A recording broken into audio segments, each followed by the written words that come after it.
तो नमस्कार दोस्तों, इस वीडियो हम देखने वाले हैं धातु और अधातु के गुण। ठीक है, धातु और अधातु के गुण में हम क्या देखेंगे। देखिए, गुण जो होता है दो गुण होता है, एक होता है भौतिक गुण, दूसरा होता है रासायनिक गुण। भौतिक गुण में क्या होता है, उसका आकार क्या होता है। ठीक है, आकार यानी बनावट जो है उसका क्या है, उसी को हम देखते हैं, इसी को हम बोलते हैं भौतिक गुण। ठीक है, और कैसा रहता है। लेकिन रासायनिक गुण में क्या होता है, रासायनिक गुण में हम क्या क्या उसमें मिला है, मिलाते हैं तो क्या उसको उसका रिएक्शन होता है, उस चीज को देखते हैं रासायनिक गुण में। ठीक है, तो भौतिक गुण कितना, मतलब यहाँ पे धातु और धातु कितना गुण देखेंगे, दो गुण। एक हो जाएगा भौतिक और दूसरा हो जाएगा रासायनिक। तो भौतिक में अगर देखें तो पहला नंबर धातु है, दूसरा अधातु है। एक साइड में एक नंबर का बात करें तो इसमें कह रहा है धातु में एक विशेष प्रकार की चमक होती है। जो धातु होता है वो कैसा होता है, चमकीला होता है। लेकिन वो धातु क्या होता है, वो धातु में ऐसी कोई चमक नहीं होती है, वो धातु में ऐसी कोई चमक नहीं होती है। अपवाद में आपका आता है आयोडीन, आता है ग्रेफाइट आता है, जो कि अपवाद है कि एगो दुगो नहीं होता है, एगो दुगो पगलाइल वाला निकल जाता है, बेटा उटा मान के चलो बेटा कुछ है, एगो दुगो नालायक निकल जाता है। तो वही बात इसमें भी है। ठीक है, तो धातु क्या होता है, चमक होता है। लेकिन अधातु में क्या होता है, चमक नहीं होता है। लेकिन एगो दुगो जो है चमक है। ठीक है, आगे दूसरा पॉइंट पे बढ़े। ये अघात वर्धनीय होते हैं। ये अघात वर्धनीय मतलब कि इसको जब पीटते हैं तो एकदम चपटा की तरह एक से नमरता है। ठीक है, कौन, धातु।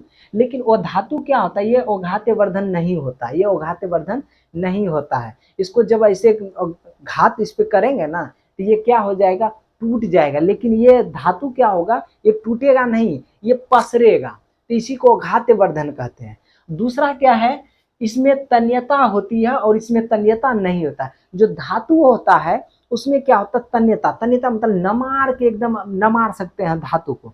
लेकिन वो धातु का क्या होता है कि आप नहीं नमार, नमारिएगा टूट जाएगा, नमारिएगा क्या हो जाएगा, टूट जाएगा। सोना का देखिए 1 ग्राम सोना का आप 2 किलोमीटर तक आराम से नमार सकते हैं। तो उसका वो क्या हुआ, तन्यता हुआ। तो याद रखिएगा, तन्यता यानी कि धातु में इसमें तन्यता क्या होता है और इसमें तन्यता नहीं होता है। आगे बढ़े तो कह रहा है इसे पीटने पर ध्वनि निकलती है।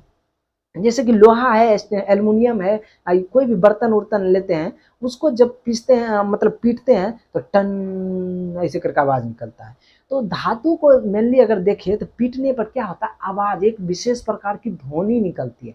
लेकिन वो धातु में क्या होता है, वो धातु में ऐसा कुछ नहीं। आपको स्क्रीनशॉट लेने का मौका दे देंगे, ठीक है, अभी समझा रहे हैं। वो धातु में क्या होता है, आप उसको पीटिए, जैसे लकड़ी को पीटिए तो क्या आवाज के, खाली ढम ढम, और ये क्या होगा, और कुछ होगा नहीं होगा। लेकिन यही क्या कहते हैं, आप लोहा को पीटिए, टन ऐसे करके आवाज, लंबा आवाज आएगा। तो मतलब ये समझिए कि धातु को जब पीटते हैं तो एक विशेष प्रकार का आवाज ध्वनि निकलता है। लेकिन यही वो धातु को जब पीटते हैं तो ऐसा कुछ देखने के लिए नहीं मिलता। ये अंतर हो गया। दूसरा चीज है कि इसमें करा ये ठोस अवस्था में रहते हैं। ये जो धातु जो है ये क्या चीज में, ठोस, अधिकतर जो इसको देखा गया ठोस अवस्था में रहता है। लेकिन एगो अपवाद में आता है, हम पहले भी बोल दिए अपवाद क्या है। तो अब अपवाद पगलेल का को बोलते हैं अपवाद।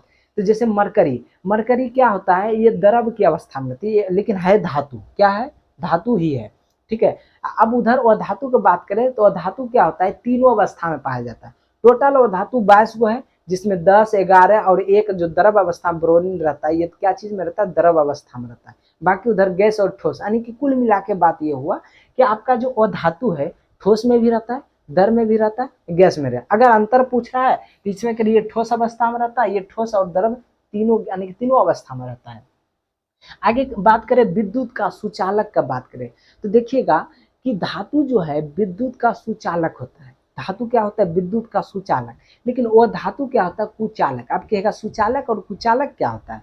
सुचालक मैंने जिसमें करंट दौड़ गया वो सुचालक है, जिसमें करंट नहीं दौड़ा वो कुचालक। ठीक है, यहाँ तक। तो धातु और धातु क्या होता है, करंट नहीं दौड़ता है, इसीलिए क्या होते हैं, कुचालक होते हैं।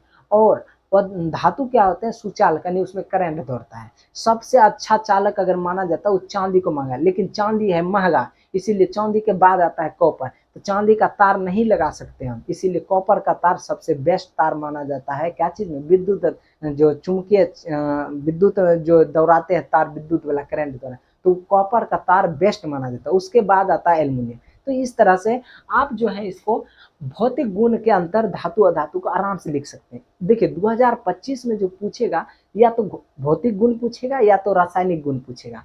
तो हम यहाँ पे अभी बात किए भौतिक गुण के, ये आपके लिए क्या रहेंगे, वीवीआई रहेंगे। क्या रहेंगे, वीवीआई। ठीक है, तो 2000 किसके लिए, 25 के लिए, 2025 के लिए। ठीक है, 2025 के लिए। तो आराम से इसका आप स्क्रीनशॉट लेके कॉपी में नोट करके आप ठीक से बहुत हौला विधि से बताएं, ये आराम से याद हो जाएगा। ठीक है, तो स्क्रीनशॉट ले लीजिएगा।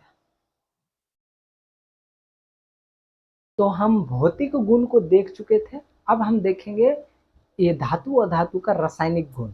ठीक है, रासायनिक गुण में हम पहले बता दिए कि इसमें मिलावट करते हैं, मिलाते हैं, यानी केमिकल जैसे होता है तो क्या होता है, मिलान, तो उसी को हम क्या बोलते हैं, रासायनिक गुण। चलिए देखते हैं क्या कहता है। धातु अवकारक होता है, यानी कि ये जो धातु होती है क्या होती है, अवकारक होती है, लेकिन वो धातु क्या होता है, ऑक्सीकारक होता है। ये क्या होता है, ऑक्सीकारक, ये क्या होता है, अवकारक। यानी धातु का अगर बात करें तो पहला पॉइंट अवकारक और दूसरा में क्या देंगे, और धातु क्या होता है, ऑक्सीकारक। ये अवकारक तो दूसरा क्या होगा, ऑक्सीकारक।